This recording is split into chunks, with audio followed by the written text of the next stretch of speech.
দর্শক, ঈদ মোবারক। সবাইকে জানাই ঈদের অনেক অনেক শুভেচ্ছা এবং ভালোবাসা। নিশ্চয়ই সবাই ভালো আছেন। সবাইকে আমন্ত্রণ জানাচ্ছি চ্যানেল 9 এর ঈদের এই বিশেষ আয়োজন ফিরে দেখা আমজাদ হোসেনের আজকের পর্বে, এবং আপনাদের সাথে আছি আমি অর্চি রহমান। এবং ঈদের 7 দিন ব্যাপী আমরা কিংবদন্তি চলচ্চিত্র পরিচালক, প্রযোজক, অভিনেতা, গীতিকার, সুরকার এবং চিত্রনাট্যকার আমজাদ হোসেনের কালজয়ী সৃষ্টি নিয়ে কথা বলছি, এবং সেই সিনেমাগুলো কিন্তু আমরা দেখছি। সেই ধারাবাহিকতায় আজ মনের গভীরে দাগ কাটা, মানুষের অনুভূতিতে নাড়া দেয়া এক সিনেমার গল্প শোনাবো আপনাদেরকে। বলছি ভাত দে সিনেমার কথা। এবং এই সিনেমাটি আসলে বাংলা চলচ্চিত্র জগতে বা চলচ্চিত্র প্রেমীদের মাঝে এক ইতিহাস সৃষ্টি করেছিল। জাতীয় চলচ্চিত্র পুরস্কার পেয়েছিল এবং সেই সাথে 9টি বিভাগে জাতীয় চলচ্চিত্র পুরস্কার পেয়েছিল।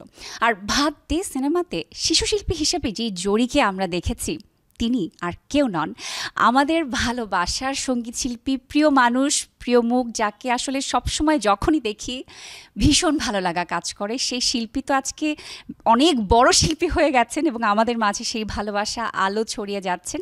এবং তিনি কিন্তু এই সিনেমাতে অভিনয় করে পেয়েছিলেন শিশুশিল্পী হিসেবে জাতীয় চলচ্চিত্র পুরস্কার। বলছি জনপ্রিয় সঙ্গীত শিল্পী আঁখি আলমগীরের কথা। এবং আজকে তিনি আমার সামনেই বসে আছেন। আমি ভীষণ উৎসাহিত বোধ করছি বা আগ্রহী হয়ে আছি এই গল্পের পেছনের গল্পগুলো জানার জন্য। চলুন আর কথা না বাড়িয়ে গল্প শুনি তার মুখ থেকেই। কেমন আছেন? খুব ভালো আছি, তুমি কেমন আছো? ঈদ মোবারক। এবং আপনাকে সামনে পেয়ে ভীষণ ভালো লাগছে। যখনই সামনে পাই খুব ভালো লাগে। এবং আমরা যেহেতু এত ঐতিহাসিক একটি সিনেমা নিয়ে গল্প শুনছি এবং গল্পের পেছনে যে কত গল্প আছে, তাই আপনার কাছ থেকে জানতে চাই। তবে প্রথমে আমার জানার ইচ্ছে, আসলে সেই সময়টা আমার যতটুকু মনে আছে, আপনি ক্লাস 4-এ পড়তেন, একেবারেই ছোট ছিলেন। সেই সময়ে শুটিংয়ের কী কী স্মৃতি আপনার মনে আছে, কতটুকু মনে আছে? আসলে আমার অনেকটাই মনে আছে, এমনকি তারও আগের অনেক স্মৃতি। আমার ছোটবেলার অনেক স্মৃতি মোটামুটি পরিষ্কার আছে আমার মেমোরিতে। এটা একটা আশ্চর্য বিষয়। মানে আমার মাও অনেক সময় অবাক হয়ে যায়, আব্বু অনেক সময় অবাক হয়ে যায় যে তোমার এটা মনে আছে, তোমার ওনার চেহারা মনে আছে। হ্যাঁ, তো আমার আসলে মেমোরি, মানে পিছনের মেমোরি অনেক শার্প। আপনার অভিনীত প্রথম দৃশ্য কোনটি, এবং সেই দিনের কথা একটু শুনতে চাই, সেই গল্পগুলো জানতে চাই। প্রথম শুরুটা থেকেই বলি, অবভিয়াসলি আমজাদ আঙ্কেলকে, উনি অনেক বড় একজন নির্মাতা, সুরকার, লেখক, মানে সব কিছু। বাট ওনার সেই পরিচয়, ওনাকে তো তখন আমি চিনতাম না। আমি চিনতাম আমজাদ আঙ্কেল, আব্বুর কলিগ, বা আব্বু ওনার সাথে কাজ করেন। এবং সিনেমার কাজের ব্যাপ্তিটা কত বড় বা উনি কত বিশাল একজন মানুষ, সেটা বোঝার বয়স তখন আমার সত্যি ছিল না। আমি ভাত দে ছবির শুটিং যেদিন শুরু হয় সেদিনই কিন্তু ডিসিশন নেওয়া হয় যে আমি সিনেমাটা করব। মানে শুটিং শুরুর 4-5 ঘন্টা আগে আমাকে সেটে নিয়ে যাওয়া হয়। হ্যাঁ, সেট ছিল মানিকগঞ্জে একটা গ্রামে, ওখানে সেট ফেলা হয়েছিল। এবং আব্বু এবং শাবানা আন্টি এবং ফুল টিম অলরেডি ওখানে শুটিংয়ে ছিলেন, তারা অলরেডি কাজ করছিলেন। এবং আমার ধারণা, আমি পরিষ্কার এটা আমি অতটা জানি না, তবে আমি যতটুকু শুনেছিলাম যে সম্ভবত এই জরি রোলটাতে, মানে শাবানা আন্টির ছোটবেলার রোলটাতে যে মেয়েটার কাজ করার কথা ছিল, সম্ভবত সে কোনো কারণে মিস করে, সে অসুস্থ হয় বা কিছু একটা। তখন ওই মুহূর্তে শুটিং চলছে, তখন কাকে নেওয়া হবে ওই হিসাবে মনে হয় অনেকেরই বাচ্চাদের কথা বলা হয়েছিল। হ্যাঁ, হয়তো শাবানা আন্টির মেয়ের কথাও আলোচনা এসেছিল, আমার কথা আলোচনা এসেছিল, বা আরো অনেক বাচ্চাদের কথা, কার কার ছোট ছোট বাচ্চা আছে ওরকম মেয়ে বাচ্চা। হ্যাঁ, তখন মানে ওই হলো যে আমাকে নেওয়া হবে। তখন আমজাদ আঙ্কেল আম্মুকে ফোন করেন এবং এমনভাবে উনি বলেন যে ভাবি, আমি কখনো আপনার কাছে কিছু চাই নাই। হ্যাঁ, এমন একটা জিনিস চাবো আপনি না করতে পারবেন না। হ্যাঁ, মানে আপনি না করলে কিন্তু আমি ভীষণ কষ্ট পাবো, কারণ আমি তো কখনো কিছু চাই নাই।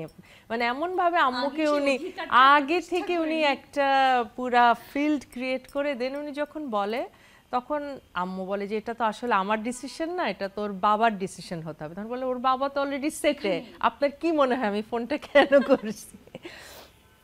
ওইভাবেই আর কি আমি আমার এন্ট্রি কনফার্ম হয় যে আমি ভাত দে ছবিতে অভিনয়। অনেক সুন্দর সুন্দর ড্রেস, হ্যাঁ, অনেক মানে হয়তো আমি একটু গ্ল্যামারাস কিছু হবে, তারপর সুন্দর সুন্দর ম্যাচিং জুতা হবে, এবং সবচেয়ে পছন্দ আমার যেটা সেটা হচ্ছে অনেক মেকআপ হবে।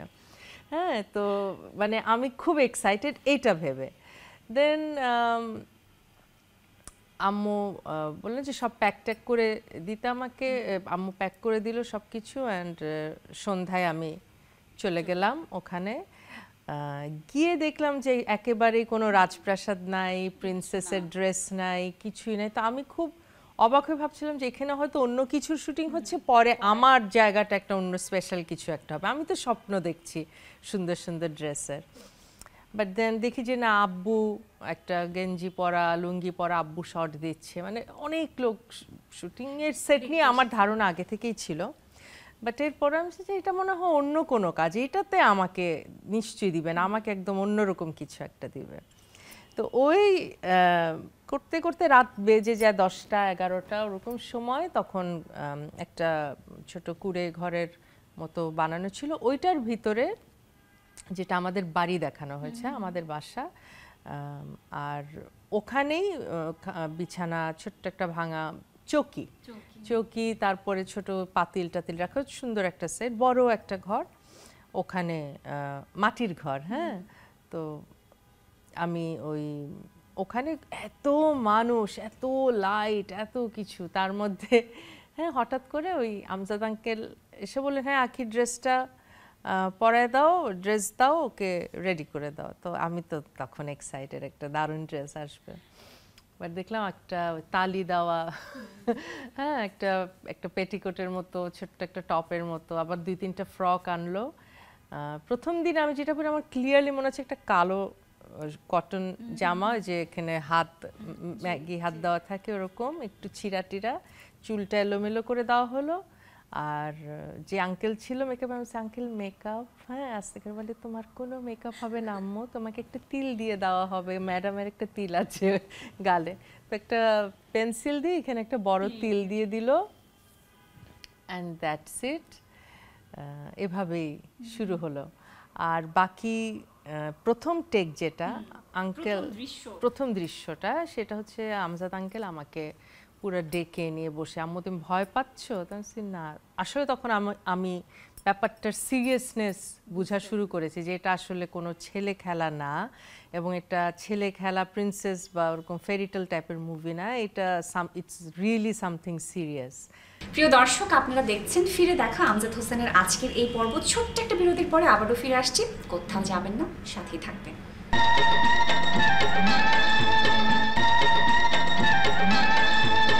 প্রিয় দর্শক, বিরতির পর আবারও ফিরে এলাম চ্যানেল 9-এর ঈদের বিশেষ এই আয়োজন ফিরে দেখা আমজাদ হোসেনের আজকের পর্বের সাথে আছি আমি অর্চি রহমান, এবং আমার সাথে আছেন ভীষণ পছন্দের ভালোবাসার একজন সঙ্গীত শিল্পী আখি আলমগীর। চলে যাচ্ছি আবারও তার সাথে কথা বলবো আজকের যে চলচ্চিত্র সেটা নিয়ে।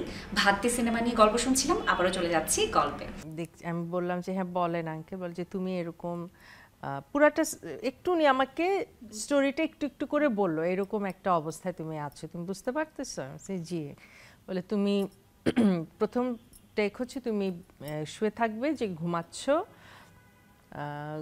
ঘুম থেকে চমকে উঠবো, বাবা মায়ের যে ওই অভাব অনটন নিয়ে একটা বাকবিতণ্ডা হচ্ছে, ঝগড়া হচ্ছে, ওইটাতে চমকে উঠবো। আর খুব নার্ভাস একটা চেহারা এক্সপ্রেশন দিতে হবে, এবং পারলে একটু চোখ ছলছল হবে, মানে ভীত সন্ত্রস্ত একটা ইয়ে। তো তুমি পারবা? আমি বলছি কখন ঝগড়া শুরু হবে? বলে ঝগড়া তো হবে না, তোমাকে অভিনয় করতে হবে। তো যাই হোক, বলে যে তুমি এখন ঘুমে থাকো, ঠিক যখন বলবো অ্যাকশন তখন তুমি চমকে ঘুম থেকে উঠবা, এবং দেখবা ঠিক এইখানে আছে সামনে তারা দাঁড়িয়ে, যারা তোমার বাবা মার অ্যাক্টিং করছে, তুমি ওদের দিকে তাকিয়ে নার্ভাস ওরকম এক্সপ্রেশন দিতে হবে, চেঞ্জ করতে হবে। আমি আচ্ছা। তো ওইটাই হলো, এবং বলে যে তোমার শুনো, ঘুমানোর সময় কিন্তু যে চোখ পিট ওরকম করা যাবে না, আমার তো এগুলোর অভ্যাস নাই। হ্যাঁ, তো আমি বললাম আচ্ছা ঠিক আছে। তো আমি ওভাবেই শুয়ে থাকলাম। এরপর যখন বললো অ্যাকশন, আমি ঠিক ওভাবেই উঠলাম, উঠে মানে যা উনি বলেছে আমি জাস্ট ওনাকে ফলো করেছি, আমি নিজে থেকে কিছুই করি নাই। ফলো করে দেন উই সেড কাট, আর পুরা রুম একসাথে তালি দেওয়া শুরু করলো। হ্যাঁ, আমি বলছি আবার হবে আঙ্কেল? বলছে না হয়ে গেছে, তুমি পাস। হ্যাঁ পাস। এই তারপর থেকে আস্তে আস্তে যেটা শুরু হলো যে একটা গান ছিল, এবং তখন ডান্স ডিরেক্টর ছিলেন বাবু আঙ্কেল, মানে একেবারে লেজেন্ড। তো উনি কোরিওগ্রাফি করবে। সবচেয়ে মজা হচ্ছে উনি জানতেন যে আমি গান গাই এবং আমি নাচি, এবং দুটাই উনি দেখেছিলেন, শুনেছিলেন। তো এই কারণে বলেছেন যে আঁখি হওয়াতে একটা সুবিধা হয়েছে, আমি সুন্দর সুন্দর নাচ দিতে পারবো। তো তিন থাকিতে হাইটটা যাইও, ওই কিন্তু অনেক নাচ দিয়েছেন পুরাটা গান যদি মুভিতে থাকে। হ্যাঁ, তো অনেক কিছু ভার্সন আছে, গানগুলো ছোট, কিছু ভার্সন আছে সব পুরো গান আছে। কেন গান ছোট সেটাও পরে বলছি। তো ওই গান নাচগুলো তো আমি একদম ঝটপট তুলি, উনি যা যা দেখিয়েছে আমি তাই তাই করেছি, এবং এখনো দেখলে মনে হয় যে না, ছোট্ট একটা মেয়ে হিসেবে আমি আসলে খুব ভালো নেচেছিলাম। হ্যাঁ, তারপরে কিছু অ্যাক্টিং ছিল ব্রেকডাউনের, কানতে কানতে যে ব্রেকডাউন হওয়া, যে মা চলে গিয়েছে বাচ্চাটাকে ছেড়ে, তার তখনকার ব্যাকুলতা এবং সব কিছু। তো আমাদের মানে আমজাদ আঙ্কেলের যে কথাটা আমাকে বলতে, আমজাদ আঙ্কেল কিন্তু সব কিছু অ্যাক্ট করে দেখাতেন। এটা ওনার মানে উনি তো অভিনেতাও, হ্যাঁ, উনি সব কিছু অভিনয় করে দেখাতেন। তো কিভাবে আমাকে কাঁদতে হবে, মানে উনি না কান্না করে করে আমাকে দেখাচ্ছিলেন। হ্যাঁ, এবং আমার কাছে যে আমার গায়ে কাটা দিচ্ছে এখনো, মানে ওই সিকোয়েন্স, ওই সিন, ওই দিনের সিনটাই আমার মনে হয় আমাকে ন্যাশনাল অ্যাওয়ার্ড এনে দিয়েছিল, ওই দিনের ব্রেকডাউনের সিনটা। এবং উনি যেভাবে দেখেছিলেন আমার মনে হচ্ছে আমি কি পারবো ওনার মতো, মানে ওনার যে অভিনয়ের ক্ষমতা ছিল। হ্যাঁ, আর উনি হয়ে দেখাচ্ছেন, উনি একটা বাচ্চা মেয়ের অভিনয়টাই করে দেখাচ্ছে, একটা বাচ্চা মেয়ে কীভাবে করবে।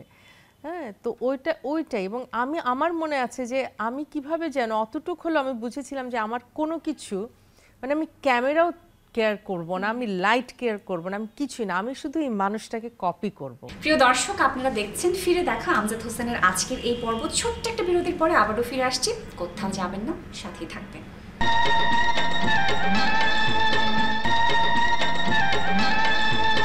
প্রিয় দর্শক, বিরতির পর আবারও ফিরে এলাম চ্যানেল 9-এর ঈদের বিশেষ এই আয়োজন ফিরে দেখা আমজাদ হোসেনের আজকের পর্বের সাথে আছি আমি অর্চি রহমান, এবং আমার সাথে আছেন ভীষণ পছন্দের ভালোবাসার একজন সঙ্গীত শিল্পী আঁখি আলমগীর। চলে যাচ্ছে আবারও তার সাথে কথা বলবো আজকের যে চলচ্চিত্র সেটা নিয়ে।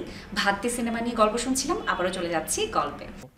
এটাই না তখন আমার মাথায় চলে এসেছিল, এই জিনিসটা আমার আছে যে আমি কপি করতে পারি, এবং আমি বুঝেছিলাম যে he is the captain of the ship. এই ওয়ার্ডটা বুঝি নাই, বাট আমি বুঝেছিলাম উনি চালাচ্ছে সব, এবং ওনাকে ফলো করলে আমার একটু হলেও ভালো কিছু হবে। তো আমি সম্পূর্ণ ওনার অভিনয়টাই আবার রিপিট করার চেষ্টা করেছি। এবং সেদিন অনেক কান্নার ব্যাপার ছিল, মানে একদম হাউমাউ করে কান্না হবে, ব্রেকডাউন হবে সব কিছু। তো পুরোটাই আমার যতদূর মনে আছে যে আসলে আমাকে দু একবার গ্লিসারিন দেওয়ার চেষ্টা করেছে, আমার গ্লিসারিনের রিয়াকশন হচ্ছিল, মানে আমি নিতেই পারছিলাম না। এটা অ্যাক্টরদের অভ্যাস আছে, একটু দিয়ে সুন্দর অভিনয় করতে পারে, আমার পক্ষে ওটা সম্ভব ছিল না।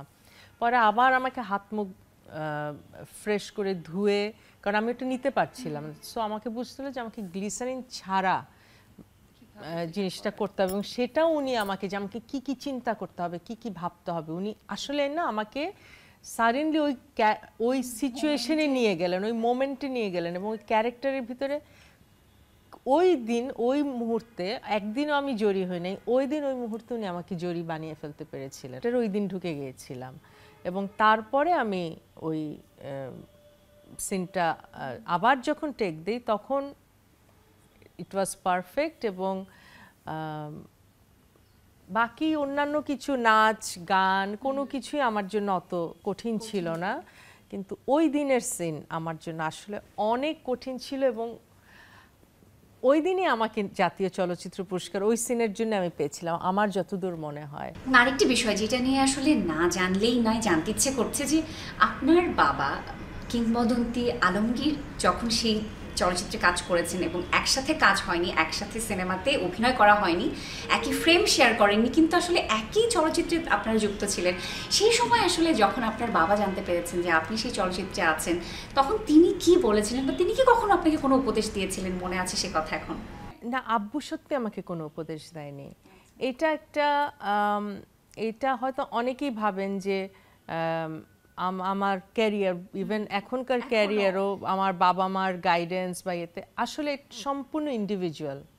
হ্যাঁ, আমরা কেউ কারো কাজে ইন্টারফেয়ার করি না। কিছু ভালো না লাগলে শুধু হয়তো আমার বাবা আমাদেরকে বলেন এটা ঠিক ছিল না, এটা ভালো হয়নি, বাট এটা করো, এটা করা উচিত না, এরকম কাজের ব্যাপারে অতটা আব্বু আসলে ইন্টারফেয়ার করেন না, because it's my journey and I should learn from my mistakes. হ্যাঁ, তো আব্বু ওই তখন ওইটা ছিল যে আব্বু আমজাদ আঙ্কেলকেই দিয়েছিলেন আমার দায়িত্বটা, এবং উনি কোনো ইন্টারফেয়ার করেনি, কারণ উনি নিজেও আমজাদ আঙ্কেলকেই ফলো করছেন বা ওনার কথা, শাবানা আন্টি, এভরিথিং।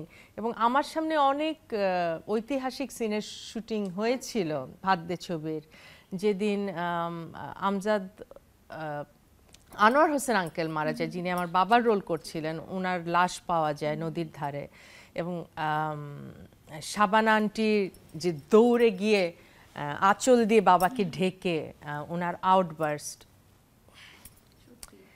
উনি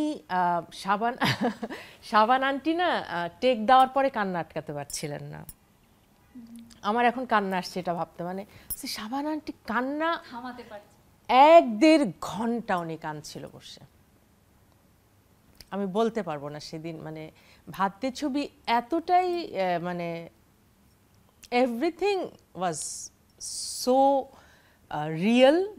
এটা আসলেই কিছু মানুষ এগুলোর ভিতর দিয়ে যায়, আর সবার চেষ্টা ছিল যতটা সম্ভব রিয়েলিস্টিক ওয়েতে এই ছবিটাকে মানে সিনেমায় অভিনয় করেছেন বা তার পরবর্তী সময় সিনেমা মুক্তির পরে কখনো কি আপনার মনে হয়েছে যে আসলে এত বড় একটা ইতিহাস সৃষ্টি হতে পারে বা এত বড় এরকম কিছু একটা সিনেমার মাধ্যমে পরিবর্তন হতে পারে?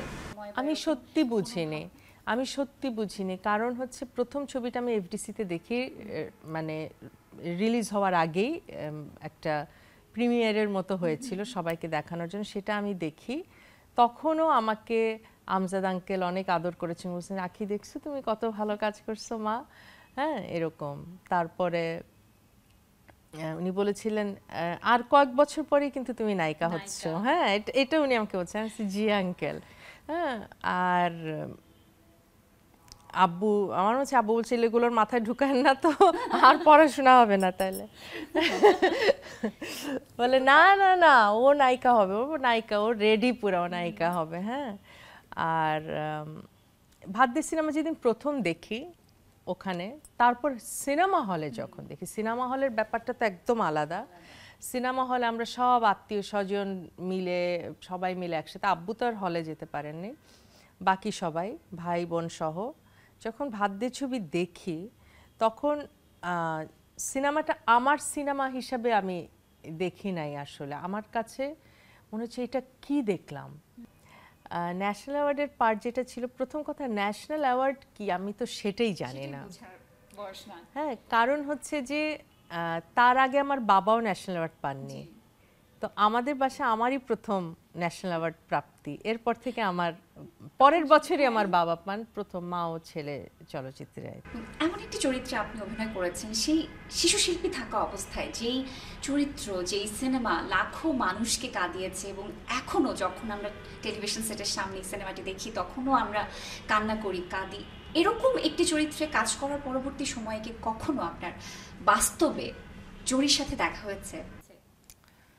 আসলে এমন জরি অনেক আছে, হ্যাঁ, এবং এমন অনেক চরিত্রে আমি অভিনয় করলেও আমি এমন অনেক জরিকে তার আগে দেখিনি বা দেখলেও খেয়াল করিনি, সেভাবে সেইরকম দৃষ্টি আমার তখনও জেগে ওঠেনি, ভেতরের যে আমাদের অন্তর্দৃষ্টি, অনুভবের জায়গা। বাট পরবর্তীতে আস্তে আস্তে বড় হওয়ার সাথে সাথে, যেহেতু আমার পরিবারও অনেক আমি বলবো মায়াবতী বা এরকম, আমি দান দয়া ওইসবের লাইনে যেতে চাচ্ছি না, আমাদের পরিবারের সবার মনে অনেক মায়া এবং বিশাল মনের অধিকারী সবাই। তো আমিও তাদেরই একজন, আমিও তাদের মাঝে বেড়ে ওঠা একজন। তো আমার রক্তেও সেটা আছে এবং আমার শিক্ষাতেও সেটা আছে। কাজেই এখন জরি দেখলে চিনি আমি, এবং অনেক দেখেছি এরকম জরি, এরকম মেয়ে জরি দেখেছি, এরকম ছেলেও দেখেছি অনেক। তো এবং যখনই দেখি আমরা আমি বুঝতে পারি তাদের স্টোরি, বুঝতে পারি স্টোরি আলাদা হলেও ঘুরে ফিরে স্টোরিটা একই, গল্পটা একই সবার। তো আমি সবসময় চেষ্টা করি আমার মতো করে তার মুখে একটু হাসি ফোটানোর। আপু অসংখ্য ধন্যবাদ। আপনি সবসময় এরকম হাসি খুশি থাকবেন, আমাদেরকে ভালোবাসায় রাখবেন যেন আমরাও আপনাকে ভালোবাসায় রাখতে পারি। অসংখ্য ধন্যবাদ আমাদেরকে সময় দেওয়ার জন্য। অনেক অনেক ভালো থাকুন, আপনাকে ঈদটা চমৎকার কাটুক সেটাই প্রত্যাশা করছি। প্রিয় দর্শক, এই ছিল আমাদের আজকের পুরো আয়োজন। আপনারা দেখছিলেন ফিরে দেখা আমজাদ হোসেনের আজকের এই পর্ব, এবং আশা করছি এতক্ষণ আপনারা আমাদের সাথে ছিলেন। এবং যেহেতু আজকে আমরা কিংবদন্তি চলচ্চিত্র পরিচালক আমজাদ হোসেনের ভাত দি সিনেমাটি দেখব, চলুন সরাসরি এখান থেকে আমরা সিনেমা দেখি।